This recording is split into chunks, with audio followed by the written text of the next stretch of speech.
میں نے کہا کہ ایک دن تو جانا ہوگا۔ حاجی مستان نے ایک اور آفر دی، کہنے لگا تمہاری تمام فیملی کو یہاں باحفاظت منگوا لوں گا اور سب کو بھارتی شہریت بھی لے دوں گا، ہمیشہ کے لیے یہیں سیٹل ہو جاؤ۔ جوہو والا بنگلہ بھی تمہارے نام کر دوں گا، چاہو تو میرے ساتھ مل کر کام میں شامل ہو جانا، اور اگر کوئی کاروبار کرنا چاہو تو جتنا روپیہ درکار ہو میں دوں گا۔ جب اس نے اپنی بات ختم کی تو میں نے اس کا ہاتھ تھام لیا اور بڑے نرم اور اپنائیت کے لہجے میں کہا، مستان بھائی، اب تک کے تمہارے حسن سلوک سے مجھے پورا یقین ہے کہ تم نے مجھے جو آفر دی ہے اس سے بھی بڑھ کر میرے لیے کرو گے، لیکن دو باتیں تم بھول گئے۔ اول یہ کہ میں اپنے محکمے کے لیے نہیں بلکہ اپنے وطن کی بھارتیوں کے ہاتھوں توہین اور ذلت کو برداشت نہ کرتے ہوئے خود والنٹیئر کر کے بھارت آیا تھا۔ مجھے اپنے وطن اور اس کی مٹی سے بے انتہا پیار ہے، اسے میں کبھی نہیں چھوڑ سکتا۔ دوسری بات یہ ہے کہ میں ایک آزاد ملک کا آزاد شہری ہوں، وہاں نہ میرے حقوق سلب کیے جاتے ہیں اور نہ ہی مجھے دوسرے درجے کا شہری سمجھا جاتا ہے۔ بھارتی مسلمانوں کا حال تم مجھ سے بہتر جانتے ہو، ان کی حالت ایک آزاد ملک میں محکوموں جیسی ہے، ان سے دوسرے درجے کے شہریوں سے بھی بدتر سلوک کیا جاتا ہے۔ کیا تم پسند کرو گے کہ میں اور میری فیملی آزادی کی نعمت کو ٹھکرا کر بھارتی ہندوؤں کی غلامی کا طوق پہن لیں، اپنی اسلامی معاشرت کو چھوڑ کر ہندو کی متعصبانہ تہذیب کی بھول بھلائیوں میں گم ہو جائیں؟ کیا تم یہ پسند کرو گے کہ میرا لڑکا یہاں کی تہذیب کا اثر لے کر السلام علیکم کے بجائے نمستے کہنا شروع کر دے؟ کیا تم اتنی بڑی ممبئی میں ایک بھی ایسی مسلمان عورت دکھلا سکتے ہو جو اپنے لباس اور اپنی وضاقتہ سے مسلمان لگتی ہو؟ اگر تم یہ سب چاہتے ہو تو مجھے تمہاری آفر منظور ہے۔ حاجی مستان میری باتیں بہت غور سے سن رہا تھا۔ میں نے بات ختم کی تو وہ کچھ دیر دور خلاؤں میں گھورتا رہا، شاید دور بہت دور وہ آزادی کی اس روشنی کو تلاش کر رہا تھا جو بھارتی مسلمانوں کی زندگیوں میں ابھی تک اجالا نہ کر سکی تھی۔ بر صغیر کی تاریخ میں پہلی بار ایسا ہوا تھا کہ حاکم محکوم اور محکوم حاکم بن بیٹھے تھے۔ میں نے اسے سوچوں کی دنیا سے واپس لاتے ہوئے کہا، تمہیں تو خوش ہونا چاہیے کہ تمہارا دوست جسے تم بھائی سے بھی زیادہ عزیز سمجھتے ہو اپنے وطن کی پہلی منزل کی طرف جا رہا ہے۔ تمہارے پیار اور خلوص کو میں کبھی نہیں بھولوں گا۔ ممبئی میں تمہارا وجود نہ صرف یہاں کے باسی مسلمانوں کی سلامتی کا ضامن ہے بلکہ پاکستانیوں کے لیے بھی ایک بڑا سہارا ہے۔ ممبئی میں اگر تم اور یوسف پٹیل نہ ہوتے تو میرا کیا حشر ہوتا؟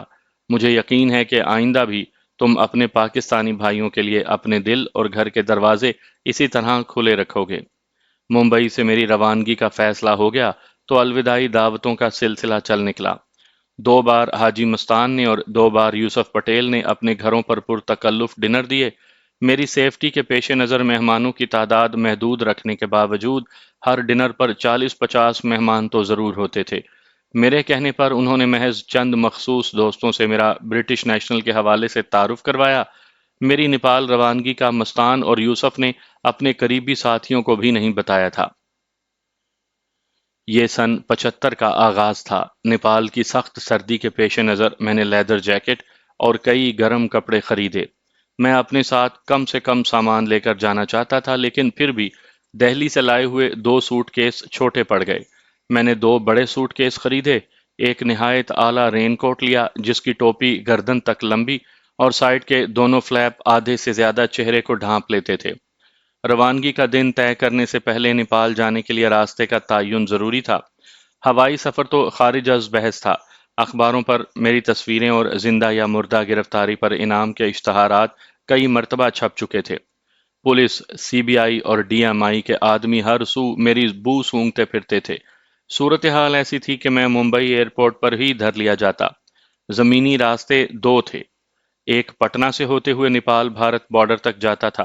یہ راستہ چھوٹا تھا لیکن سفر کے دوران اسٹیمر کے ذریعے دریا کراس کرنا پڑتا تھا۔ سابقہ مشرقی پاکستان سے آنے والے پاکستانی اور بہاری مہاجروں کے قافلے اسی راہ سے نیپال جاتے تھے۔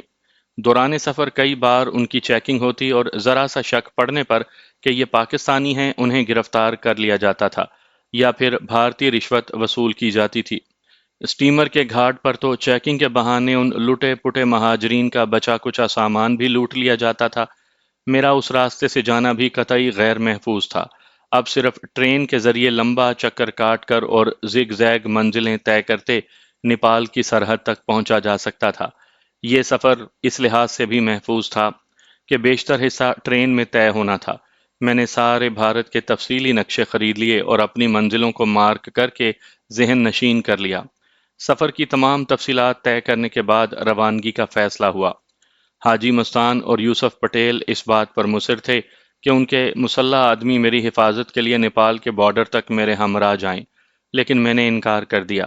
سمگلنگ کے دھندے میں ملوث ان کے کارندوں کی معلومات صرف ممبئی اور نواحی علاقوں تک محدود تھی۔ یہ سارے تقریباً ان پڑھ تھے۔ جس راستے سے میں جا رہا تھا وہاں ان سے اگر معمولی سی بھی عام پوچھ گچھ ہو جاتی تو وہ قابل اطمینان جواب دینے سے قاصر تھے۔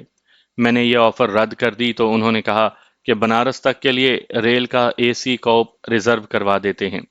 میں نے انہیں کہا کہ میں پرہجوم ڈبے میں سفر کرنا چاہتا ہوں۔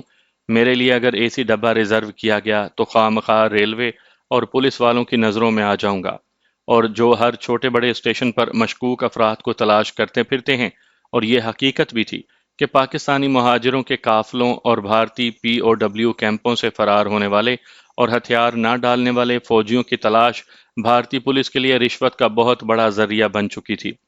میرے بہت سمجھانے کے بعد بالآخر یہ فیصلہ ہوا کہ ممبئی سینٹرل اسٹیشن سے بنارس تک کا سفر میں اپر کلاس میں کروں۔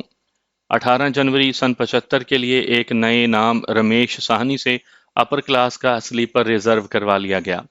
حاجی مستان اور یوسف پٹیل نے بہت اصرار کیا کہ میں جتنی رقم چاہوں ان سے لے لوں، لیکن میں نے انکار کر دیا۔ میرے پاس ابھی دہلی سے لائے ہوئے خاصے پیسے موجود تھے اور نیپال میں پاکستانی ایمبیسی نے میری دیکھ بھال کرنی تھی۔ میں نے ان دونوں کو مجھے الوداع کہنے کے لیے اسٹیشن پر آنے سے بھی روک دیا۔ یہ دونوں اتنے مشہور و معروف تھے کہ ممبئی پولیس اور سی بی آئی کا ہر ملازم انہیں پہچانتا تھا۔ ریلوے اسٹیشن پر ان کے ہمراہ مجھے دیکھ کر ان محکموں کے ملازموں کا میری طرف متوجہ ہو جانا لازمی تھا۔ میں نے انہیں کہا کہ آپ مجھے جوہو کے بنگلے پر ہی الوداع کہیں اور اسٹیشن پر آپ کے محافظ چھپ کر ٹرین کی روانگی تک مجھے خبر دیں۔ شام 6 بجے ٹرین کی روانگی کا وقت تھا۔ مستان اور یوسف نے دوپہر کا کھانا جوہو کے بنگلے پر میرے ہمراہ کھایا۔ شام 5 بجے تک ہم باتیں کرتے رہے۔ حاجی مستان نے دوبارہ مجھے کہا کہ اگر نیپال میں مجھے کبھی بھی اس کی ضرورت ہو تو فوری طور پر اسے ٹیلی فون پر اطلاع دوں۔ پہلی فلائٹ سے وہ خود یا اس کے معتمد ساتھی کھٹمنڈو پہنچ جائیں گے۔ میری روانگی کے وقت وہ دونوں مجھ سے یوں بھینچ بھینچ کر گلے ملے جیسے یہ ہماری آخری ملاقات ہو، اور یہ بات سچ ثابت ہوئی۔ اس آخری ملاقات کے بعد ہم کبھی نہ مل سکے۔ نیپال سے میں پاکستان چلا آیا اور کچھ عرصے کے بعد غم دنیا اور غم روزگار میں 16 سال سعودی عرب اور سنگاپور میں گزارے۔ پہلے یوسف پٹیل اور بعد میں آج سے چند سال پہلے حاجی مستان کا انتقال ہو گیا۔ ان کے انتقال کے بعد ساتھ ہی دونوں کے گروہ بھی ختم ہو گئے اور ممبئی میں ان جیسا دلیر اور مسلمانوں کو تحفظ دینے والا کوئی نہ رہا۔ بھارتی دہشت گرد اور پاکستان اور مسلمانوں کا انتہائی دشمن بال ٹھاکرے، جو آج کل ممبئی میں خوف کی علامت بن چکا ہے، ان کی زندگی میں بھیگی بلی بنا رہتا تھا۔ مجھے سنگاپور میں ممبئی کے ایک مسلمان نے بتایا کہ بال ٹھاکرے کو پر پرزے نکالتے دیکھ کر حاجی مستان نے اسے ایک بار اٹھوا لیا تھا۔ مستان کے ساتھی تو اسے ختم کرنا چاہتے تھے، لیکن بال ٹھاکرے نے مستان کے قدموں پر اپنا ماتھا رکھ دیا اور گڑ گڑا کر زندگی کی بھیک مانگتا رہا، اور اپنا سر اس وقت تک اس کے قدموں سے نہ اٹھایا جب تک کہ مستان نے اس کی جان بخش نہ دی۔ شام 5 بجے میں سب سے وداع ہو کر ڈرائیور کے ہمراہ اسٹیشن کے لیے روانہ ہوا۔ اس وقت موسلا دھار بارش ہو رہی تھی اور اس بارش نے نیپال پہنچنے تک مسلسل ساتھ دیا۔ 6 محافظ 2 کاروں میں ہمارے پیچھے آ رہے تھے۔ میں نے برساتی پہن رکھی تھی۔ میرے سامان میں 2 سوٹ کیسوں کے علاوہ کافی سے بھرا ایک تھرموس اور ایک پیکٹ میں ڈھیر سارے سینڈوچز تھے۔ اسٹیشن پہنچ کر میں نے ڈرائیور سے ہاتھ ملایا اور کلیوں سے سامان اٹھوانے لگا۔ اس دوران محافظ اس پلیٹ فارم پر پھیل چکے تھے جہاں بنارس جانے والی ٹرین کھڑی تھی۔ اپنے ڈبے میں سامان رکھوانے کے بعد میں ٹرین کے دروازے میں کھڑا ہو گیا۔ میں نے پلیٹ فارم پر مختلف جگہوں پر کھڑے محافظ دیکھ لیے تھے اور انہیں الوداع کہنے کے لیے ہی میں دروازے میں کھڑا تھا۔ ٹھیک وقت پر انجن نے وسل دی، گاڑی آہستہ آہستہ رینگنا شروع ہوئی تو ایک محافظ بھاگتا ہوا میرے پاس آیا اور ایک بڑا بریف کیس مجھے تھماتے ہوئے بولا، یہ دونوں سیٹھوں نے آپ کے لیے بھیجا ہے۔ بریف کیس مجھے دیتے ہی وہ پلیٹ فارم کے ہجوم میں گم ہو گیا۔ اتنے میں گاڑی نے بھی رفتار پکڑ لی تھی۔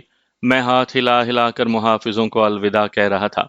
جب گاڑی کی رفتار خاصی بڑھ گئی اور پلیٹ فارم بہت پیچھے رہ گیا تو میں اپنی سیٹ پر آ کر بیٹھ گیا۔ میں نے بریف کیس کھولا تو وہ بھارتی کرنسی اور امریکی ڈالروں سے بھرا ہوا تھا۔ اس سے پہلے کہ دوسرے مسافروں کی اس پر نگاہ پڑتی، میں نے اسے بند کر دیا۔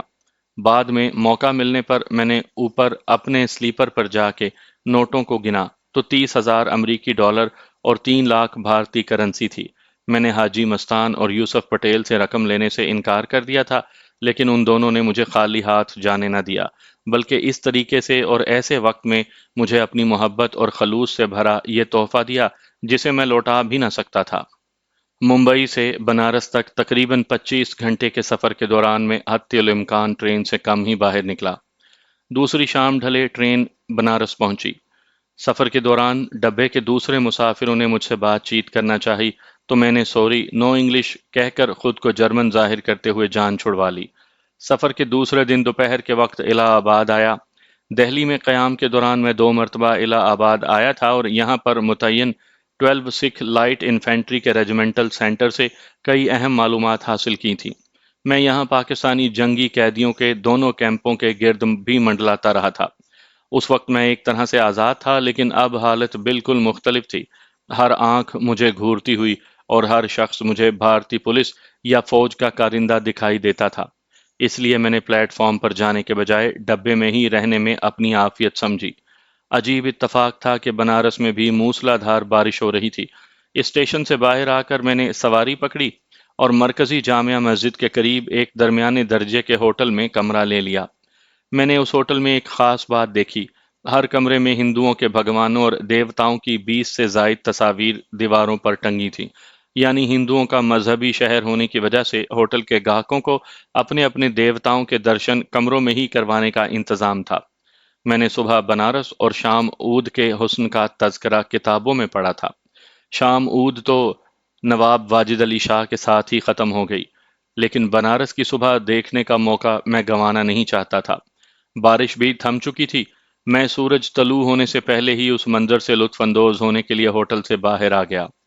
ہندو مرد اور عورتوں کا ایک ہجوم تھا جو سفید دھوتیاں باندھے پوتر گنگا میں اشنان کر کے اپنے گناہ دھونے جا رہا تھا۔ درجنوں غیر ملکی ٹورسٹ بھی گنگا کنارے کھڑے اپنے کیمروں میں ان مناظر کو محفوظ کر رہے تھے۔ میں بھی ان میں شامل ہو گیا۔ ایک قابل دید منظر تو طلوع آفتاب کا تھا۔ بنارس کے سینکڑوں چھوٹے بڑے مندروں کے سنہری کلسوں سے ٹکرا کر منعکس ہونے والی سورج کی شعاؤں نے ہر طرف ایک آگ سی لگا رکھی تھی۔ یہ واقعی ایک قابل دید منظر تھا۔ دوسرا منظر ذرا دنیاوی اور ہندوؤں کی ضعیف الاعتقادی کا مظہر تھا۔ زمانے بھر کی آلودگیوں اور چتاؤں کی راکھ سے بھری پوتر گنگا میں کپڑوں سے بے نیاز ہزاروں ہندو عورتیں اور مرد اشنان کر رہے تھے۔ ذرا سی بات پر شرم سے لجا کر چھوئی موئی ہو کر لمبا گھونگھٹ نکالنے والی ہندو دیویاں یہاں ہزاروں مردوں کے سامنے اتنی بے باکی اور بے حیائی سے اشنان کر رہی تھی کہ انہیں دیکھ کر سوئٹزرلینڈ کے بیچ یعنی ساحل پر نہانے والی سن بات لینے والی جل پریاں بھی حیرت سے منہ میں انگلیاں داب لیں۔ واقعی دونوں مناظر قابل دید تھے۔ 9 بجے میں ہوٹل میں واپس آ گیا اور ناشتہ کر کے بسوں کے اڈے کی راہ لی۔ میرا اگلا پڑاؤ اعظم گڑھ تھا۔ یہاں کی بسیں بڑی آرام دہ ہیں۔ ٹھیک وقت پر روانگی اور منزل پر پہنچنے کے علاوہ ایک بھی زائد مسافر نہ بٹھانا ان کا خاصہ ہے۔ اڈے پر پہنچتے پہنچتے بوندا باندی پھر شروع ہو چکی تھی، جو بس کی روانگی تک موسلا دھار بارش میں بدل گئی۔ اعظم گڑھ سے میں نے دوسرے روٹ کی بس لی جو گورکھپور جاتی تھی۔ اگر آپ نقشے میں دیکھیں تو میرا بنارس سے آگے کا سفر سیدھا نہیں تھا، بلکہ بل کھاتا مشرق سے مغرب، شمال سے جنوب اور پھر شمال کو ہوتا جاتا تھا۔ میں نے یہ لمبا اور زگ زیگ راستہ اس لیے چنا تھا کیونکہ ممبئی میں مجھے جو اطلاعات ملی تھیں ان کے مطابق پی او ڈبلیو کیمپوں سے فرار ہونے والے پاکستانی فوجی نیپال پہنچنے کی کوشش میں انہی سیدھے راستوں سے گزرتے ہوئے پکڑ لیے جاتے تھے۔ اسی لیے الہ آباد اور لکھنؤ سے نیپال کے بارڈر کی طرف جانے والی ٹرینوں اور بسوں کی خصوصی طور پر چیکنگ کی جاتی تھی۔ بس گورکھپور پہنچی تو بارش جاری تھی۔ میں نے بس سے اترنے سے پہلے رین کوٹ کی ٹوپی سے اپنے چہرے کو اچھی طرح سے ڈھانپ لیا۔ گورکھپور کے ہوائی اڈے کو تباہ کرنے کے مشن کے دوران میں ساتھیوں سمیت کئی روز یہاں رہا تھا۔ چھوٹا شہر ہونے کی وجہ سے ان دنوں کئی لوگوں نے مجھے دیکھا ہوگا۔ دونوں کاروں کے مالکان بھی جنہیں ہم بے ہوش کر کے زندہ چھوڑ آئے تھے گورکھپور کے ہی رہنے والے تھے۔ جن ہوٹلوں میں ہم ٹھہرے تھے ان کے ملازمین بھی اچھی طرح سے ہمارے چہرہ شناس تھے۔ میں اب تیسری مرتبہ یہاں آیا تھا۔ اس سارے سفر کے دوران یہ شہر میرے لیے سب سے خطرناک تھا۔ بس سے اترتے ہی میں نے بغیر کرایہ طے کیے ایک رکشہ لیا اور اسٹیشن پہنچ کر اسے 10 روپے دیے۔ کلی نے میرا سامان اٹھایا اور میں ریلوے اسٹیشن میں داخل ہو گیا۔ گورکھپور ایک بڑی فوجی چھاؤنی بھی ہے۔ اس وقت اسٹیشن پر ایک پوری ریجمنٹ کے جوان اور آفیسرز موجود تھے۔ یہ غالباً جاٹ ریجمنٹ تھی جس کو لے جانے کے لیے اسپیشل ٹرین آ رہی تھی۔ پلیٹ فارم پر ریجمنٹ کے جوانوں اور افسروں کے علاوہ ملٹری پولیس کے چاق و چوبند جوان بھی ادھر سے ادھر گھوم رہے تھے۔ میں جلدی سے ٹکٹ ونڈو کی طرف گیا۔ بدحواسی میں مجھ سے وہاں ایک ایسی فاش غلطی ہو گئی جسے سوچ کر میں اب بھی تھرا اٹھتا ہوں۔ تربیت کے دوران مجھے بھارتی فوجی معلومات کے علاوہ نہ صرف عام ہندی بول چال سکھائی گئی تھی بلکہ بھارتی ہندوؤں کے رہن سہن، تہذیب و تمدن، ادب و آداب کے علاوہ ان تمام باتوں سے تفصیلاً آگاہ کیا گیا تھا جن سے مجھے بھارت میں قیام کے دوران واسطہ پڑ سکتا تھا۔ بھارت میں نے 20 بار ٹرین کا سفر کیا لیکن مجھ سے کبھی ایسی غلطی نہ ہوئی تھی۔ اس کی وجہ غالباً 3 برس تک مسلسل خوف و ہراس کے درمیان رہنے، خطرناک مشن سر انجام دینے، گرفتاری، تشدد اور فرار کے بعد اب آزاد فضاؤں میں سانس لینے کی امید اور اسٹیشن پر فوجیوں کی بڑی تعداد کو دیکھ کر خطرے کا احساس کا مجموعی ری ایکشن تھا۔ ٹکٹ ونڈو پر میں نے رکسول کا انٹر کلاس کا ٹکٹ مانگا۔ انٹر کلاس کا سنتے ہی ٹکٹ بابو مجھے گھورنے لگا۔ آدھا منٹ وہ پلک جھپکائے بغیر ٹکٹکی باندھے مجھے دیکھتا رہا۔ اس دوران مجھے بھی اپنی غلطی کا احساس ہو چکا تھا۔ اب میں صرف ٹکٹ بابو کے رحم و کرم پر تھا۔ اگر میں وہاں سے بھاگتا تو اس کی ایک ہی آواز پر ادھر ادھر پھیلے فوجی مجھے پکڑ لیتے۔ میرے لیے وہاں کھڑے رہنے کے سوا کوئی چارہ نہیں تھا۔ غلطی کا احساس ہوتے ہی میرے لبوں پر مہر سی لگ گئی۔ میں اپنی غلطی کی تردید میں کچھ کہنا چاہتا تھا لیکن آواز ساتھ نہیں دے رہی تھی۔ ٹکٹ بابو کو میرے چہرے پر پھیلی دہشت یقیناً صاف نظر آ رہی ہوگی۔ وہ آدھا منٹ مجھ پر صدیوں سے بھاری گزرا۔ ٹکٹ بابو نے بالآخر کرخت لیکن دھیمی آواز میں کہا، یہاں انٹر کلاس نہیں ہوتا۔ تربیت کے دوران مجھے اچھی طرح سے ذہن نشین کروایا گیا تھا کہ بھارت میں کئی سال پہلے ریلوے میں انگریزوں کے دور کی درجہ بندی یعنی تھرڈ، انٹر، سیکنڈ اور فرسٹ کلاس ختم کر کے لوور کلاس اور اپر کلاس میں بدل دی گئی تھی، جبکہ پاکستان میں اس وقت وہی پرانا سلسلہ جاری تھا۔ یہ غلطی میری جلد بازی اور ذہنی کیفیت کی آئینہ دار تھی۔ ٹکٹ بابو نے گھورتی آنکھوں اور ایک فکرے سے مجھے بتا دیا تھا کہ وہ میری اصلیت جان چکا ہے۔ اول تو قد کاٹ اور رنگ سے ہی میں بھارتی نہیں لگتا تھا، پھر پی او ڈبلیو کیمپوں سے فرار ہونے اور ہتھیار نہ ڈالنے والے پاکستانی فوجیوں کی گرفتاری کی داستانوں سے اخبارات کے صفحے بھرے ہوتے تھے۔ کیمپوں سے جو بھی فرار ہوئے ان میں سے اکثر نے نیپال کی راہ لی اور اپنی لا علمی کے باعث چھوٹی چھوٹی غلطیوں پر ہی پکڑے گئے۔ اس وقت میری حالت یقیناً دیدنی ہوگی۔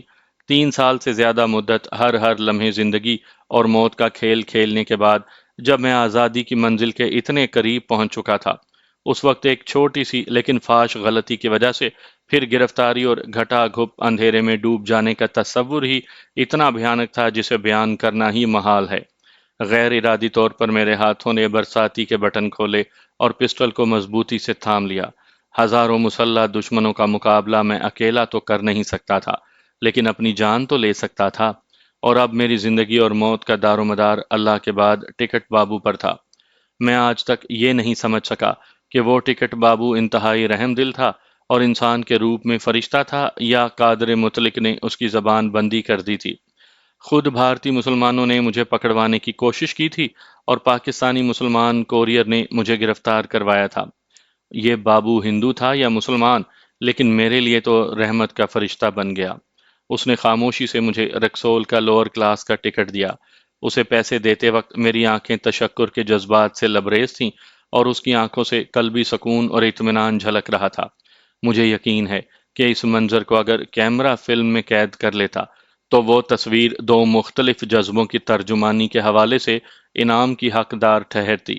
کلی نے میرا سامان اٹھا رکھا تھا۔ ہم اس پلیٹ فارم پر چلے گئے جہاں رکسول جانے والی گاڑی کھڑی تھی۔ چھوٹی پٹڑی پر چلنے والی اس گاڑی کا سفر صرف گورکھپور سے رکسول اور واپسی تک محدود تھا۔ آدھ گھنٹے کے بعد گاڑی نے حرکت کی۔ اس دوران میری حالت بالکل ایک زندہ لاش جیسی تھی۔